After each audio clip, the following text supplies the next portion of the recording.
அரசியல் நிலவரம் பற்றி நீங்கள் என்ன நினைக்கிறீங்க? பரவாயில்ல, கொஞ்சம் காலமாக நல்ல ஆட்சி நடந்துகிட்டு இருக்கு. மக்களுக்கு நிறைய நலத்திட்டங்கள்லாம் பண்ணுறாங்க. நல்லா இருக்கு ஸ்டாலின்.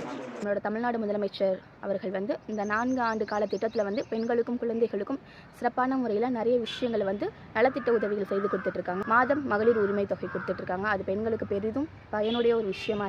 வெளியூர்லேருந்து வேலைக்காக வர பெண்களுக்கு பாதுகாப்பாக தங்கும் விடுதி ஏற்படுத்தி கொடுத்துருக்காங்க.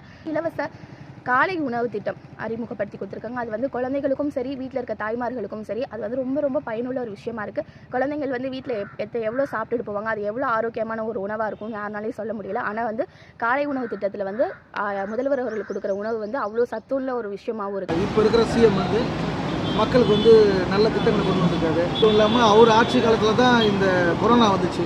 2 ஆண்டு கொரோனாவிலேயே நல்லா மக்கள் எல்லாரையும் நல்லா சேஃபாக காப்பாற்றாங்க. மழை வெள்ளம் பெரிய வெள்ளம் போன ஆட்சியெலாம் வெள்ளத்தில் நிறைய பேர் நம்ம பாதிக்கப்பட்டோம். இந்த ஆண்டு அந்த அளவுக்கு பெருசாக ஆகாத மாதிரி பண்ணிட்டாங்க. கிட்டத்தட்ட 10 ஆண்டுகளுக்கு முன்னாடி இருந்த ஆட்சியில் எங்கள் ஊரில் ரோடே இதுவரையில் போடவே இல்லை. பஞ்சாயத்தில் எந்த ரோடுமே கிடையாது. கிட்டத்தட்ட 10 ஆண்டு ஆச்சு.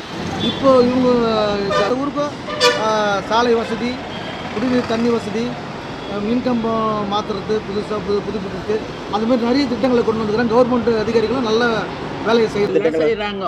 எதுவும் குறையில்லாத நல்லபடியாக செய்கிறாங்க. ஒரு 100 வயசு கணக்கு 3-4 வருஷமாக தான் ஒரு சிறப்பான ஒரு ஆட்சி, சிறந்த ஒரு முதல்வர் நம்ம தமிழ்நாட்டுக்கு இருக்குது. தமிழ்நாடு மக்கள் ரொம்ப நிம்மதியான ஒரு வாழ்க்கை வாழ்ந்துட்டு இருக்கிறாங்க. அதே மாதிரி இப்போது உள்ள முதல்வர் நிறைய நலத்திட்டங்கள் நம்ம மக்களுக்காக செய்கிறாங்க. நல்லா இப்போ பண்ணிட்டு இருக்காங்க. பரவாயில்ல, நல்லபடியாக பண்ணிட்டு இருக்காங்க. அந்த மாதிரி உதவி தொகை, ஃபஸ்ட் டிக்கெட் இலவசம், அப்புறம் நல்லா சப்போர்ட் பண்ணிக்கிட்டு இருக்காங்க. தமிழ்நாடு விவசாயிகளுக்கு சப்போர்ட் பண்ணிக்கிட்டு இருக்காங்க. நான் முதல்ல ஓலை வீட்டில் இருந்து ரொம்ப கஷ்டப்பட்டுன்னு இருந்தேன். முதலமைச்சர் மூலிமா எனக்கு இந்த வீடு கிடச்சதுக்கு அவருக்கு ரொம்ப நன்றி செலுத்துக்கிறேன். மு.க. ஸ்டாலினுக்கும் ரொம்ப நன்றி செலுத்துக்கிறேன். இதுதான் ஓட்டு வீட்டில் இருந்தோம். திட்டம் மூலிமா ஆரம்பிச்சிருக்கோம். நல்ல பயன் தான் எங்களுக்கு. இது இந்த வீடு எங்களுக்கு குடிச்ச வீடு தான் கட்டியிருந்தோம். நாங்கள் வீடு இல்லாத அந்த குடிச்ச வீட்டை இடிச்சிட்டு நான் இருந்தேன். இப்போ எங்களுக்கு வீடு ஓடணும்னு கேட்ட பிற்பாடு ஐயா எங்களுக்கு கொடுத்துக்கிறாரு. உங்களுக்கு மழை பெய்யுதுன்னா தண்ணி முட்டையோட தண்ணி வந்துடும். சமையல் பண்ணுறப்போ கிச்சனில் இவ்வளோ தண்ணியில் தான் நின்று நாங்கள் சமையல் பண்ணோம். இப்போ வீடு கொடுத்தாங்க, எழுதி போட்டோம் வீடு வீட்டுக்கலான்னு சொல்லி. இப்போ வீடு கொடுத்தாங்க, அது வீடு வந்துடுச்சு. இப்போ அவருக்கு ரொம்ப நன்றி.